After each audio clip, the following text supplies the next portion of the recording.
Have you ever stopped to think that, what we wear, what we aspire to, even the images that kind of define an era, it isn't just a trend, that it's actually something much, much deeper? Yeah, it really shapes our collective imagination, doesn't it? Our dreams, the culture we're all living in. Exactly. And today, we're diving into a moment that really highlights that power.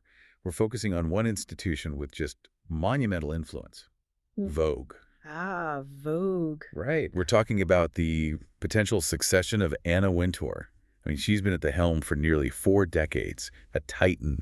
Her shadow stretches across, well, everything related to style and aspiration. It's huge. And it's not just a job change, is it? It feels more like a cultural earthquake brewing. That's a good way to put it. And the piece guiding our deep dive today really frames it like that. It's called After Anna, the succession blueprint for Vogue. And it calls this moment a cultural coronation. A cultural coronation. Oh, Yeah. wow. That suggests something almost mythic, way beyond just a magazine changing editors. Totally. And what makes this source, this article, so compelling is who wrote it. Mark Abergel. He's a luxury executive based in Paris.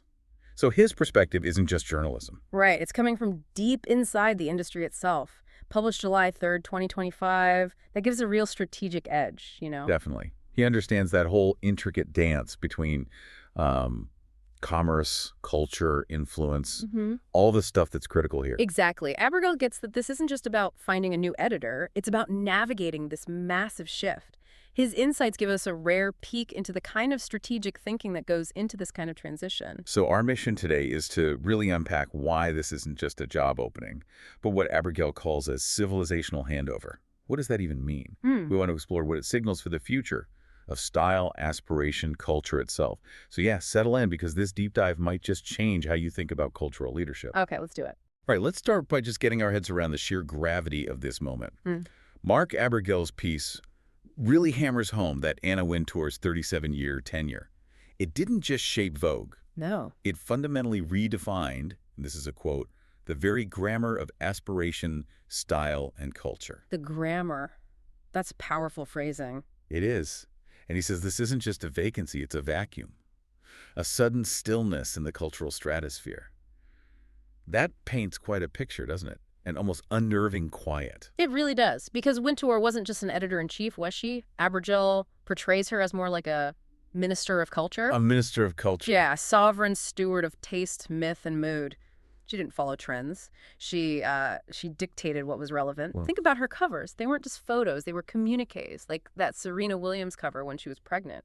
Such a powerful statement. oh, I remember that one, iconic. Yeah, totally. Or how she turned the Met Gala into these major cultural rituals, celebrating things like Black dandyism. She wasn't chasing popularity. She was defining what mattered. It was intentional.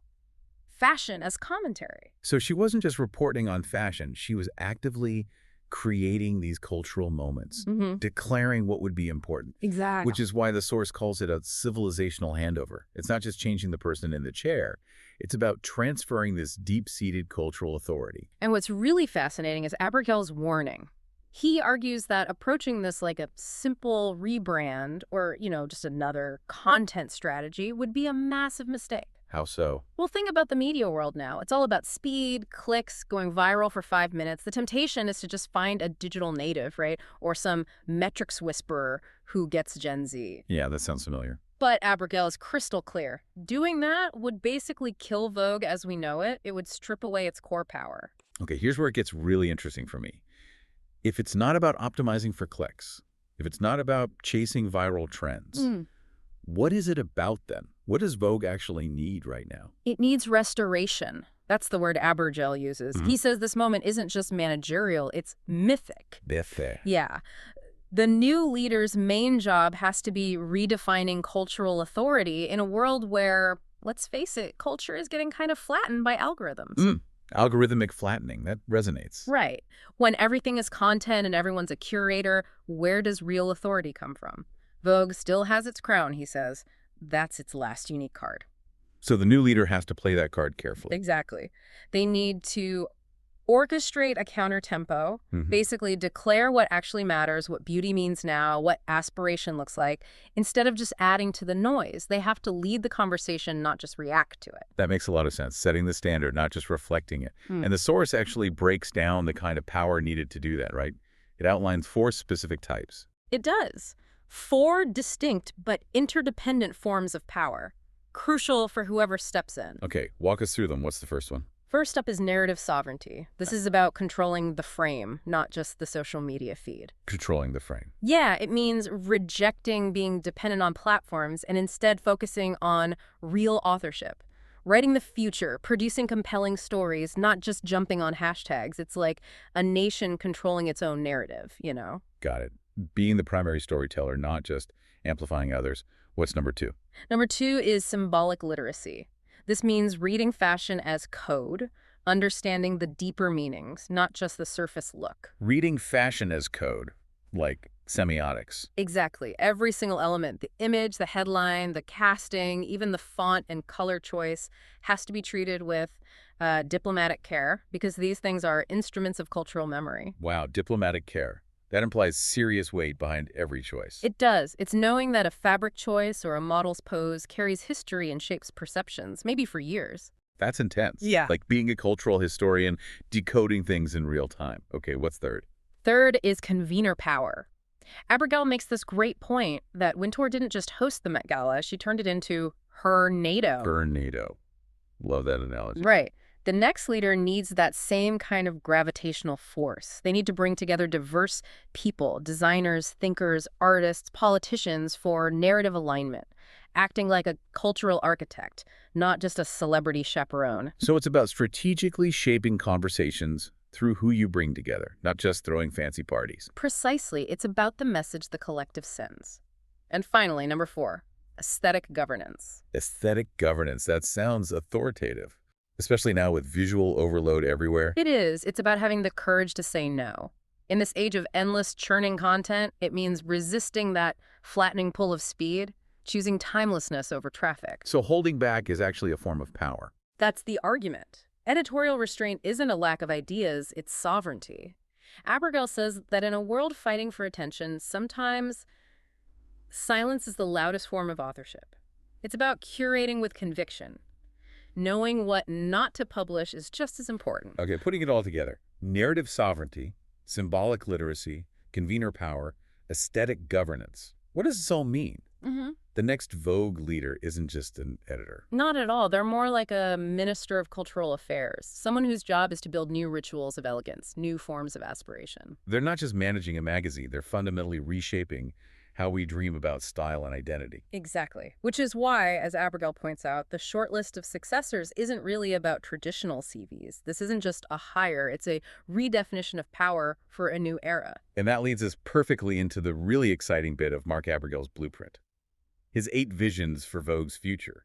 He doesn't just list candidates. No, he frames them as archetypes, each one representing a totally different future Vogue could choose to author. 8 different destinies. It's fascinating, like parallel universes for Vogue. It's a brilliant framing. He calls them directional constellations, and they really do open up completely different paths. Okay, let's dive into these 8 possibilities, starting with the cultural authors. These are people whose influence goes way beyond just fashion, right? Absolutely. First, under cultural authors, Abigail highlights Ava Duvernay. Okay, wow. Her core strength, narrative sovereignty. Think about it. She doesn't just tell stories. She builds whole ecosystems. Selma, origin.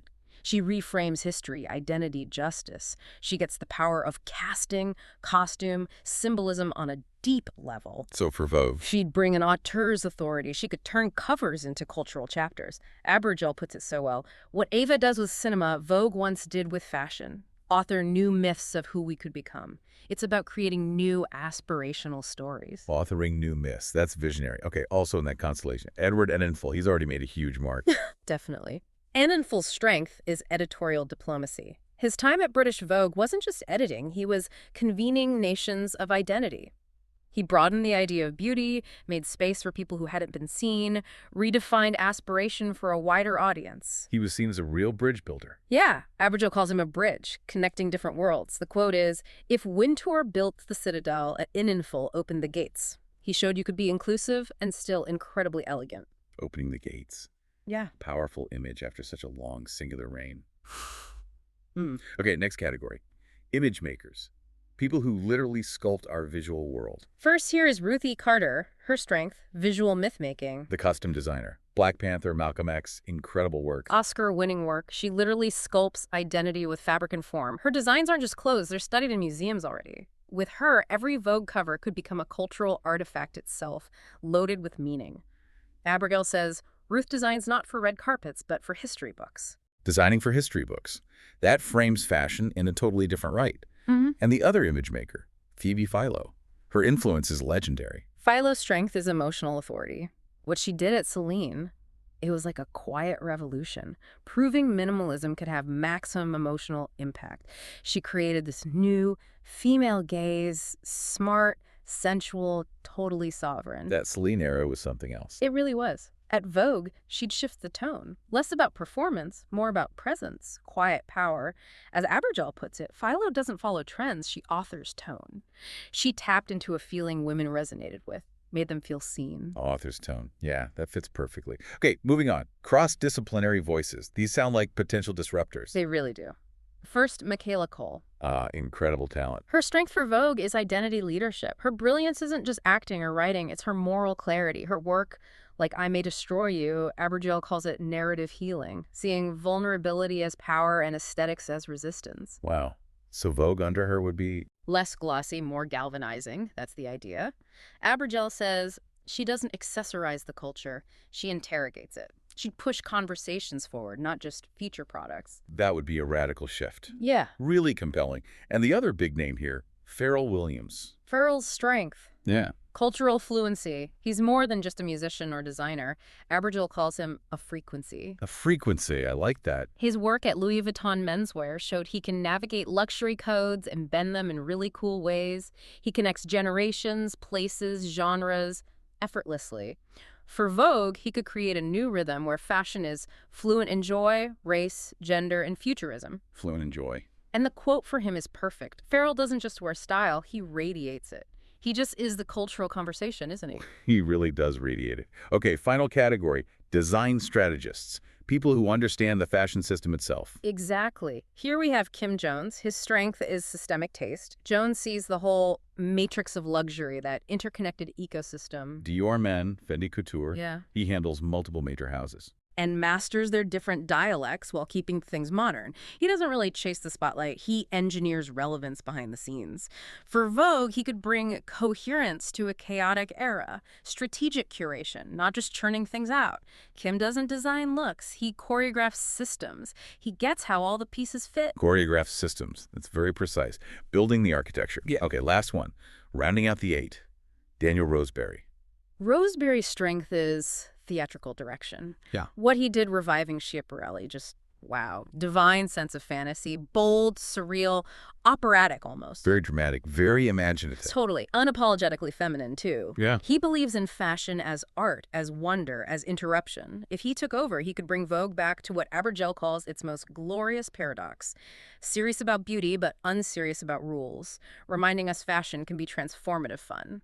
It's just incredible. Each name really does open a different door, a completely different vision for Vogue. It makes you realize the question isn't just who's qualified, but who has that unique gravity to redefine aspiration now. Exactly. It's not just choosing a leader, it's choosing a direction, a whole destiny. Which means the stakes are incredibly high. Couldn't be higher. This really feels like an inflection point. And that raises the tough question Marc Abigail tackles directly. What if Condé Nast gets it wrong? He paints a pretty bleak picture if they misstep. He really does. Abigail warns that Vogue is like the last standing cathedral of aesthetic authority, a sovereign symbol in a sea of content chaos. The big danger. That Vogue, in chasing relevance, becomes irrelevant. Oof. Chasing relevance makes you irrelevant. That's a paradox. It is, and it wouldn't just be a business failure, it'd be a massive cultural loss. So it's not just about ad dollars, it's about losing its soul, its historical place. Precisely. Abigail spells out the potential pitfalls. You see media brands collapsing into that whole creator economy mindset, right? Where covers become clickbait and editors become growth hackers. Yeah, chasing metrics above all else. Exactly. If they appoint someone just for engagement, Abigail argues, they lose the mystique. If they aim for virality, they forfeit vision. He keeps stressing, this isn't a rebrand, it's a ritual. The next EIC has to preside, not just post. Preside, not post. I like that distinction. Without that core narrative gravity, even beautiful pictures just become more content clutter. It's a stark warning that chasing fleeting popularity over lasting influence would be, well, disastrous. That really drives it home. Getting it wrong isn't just missing an opportunity. Abergil says it would be a misreading of Vogue's purpose. Not to reflect the moment, but to define it.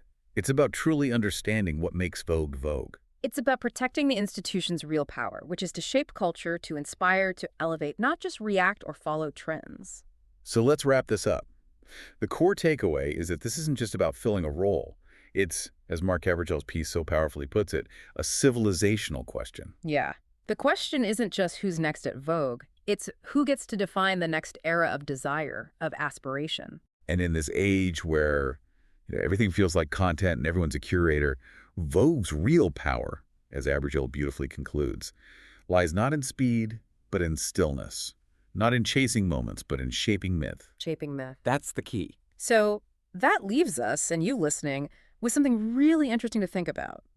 What does this whole deep dive into After Anna mean for your understanding of cultural influence today? How do you tell the difference between real authority and just fleeting popularity online? And thinking about these archetypes, where do you see the next potential sovereign of style emerging? Someone with that rare mix of power and vision to actually define what matters next. This piece makes it clear. Vogue's next leader isn't just an editor. They have to anoint. They need to grasp that Vogue isn't just a magazine anymore. It's a ministry of culture, tasked not just with scale, but with meaning. Maybe the last real altar of collective taste. We don't just need a new Anna. We need the next sovereign of style.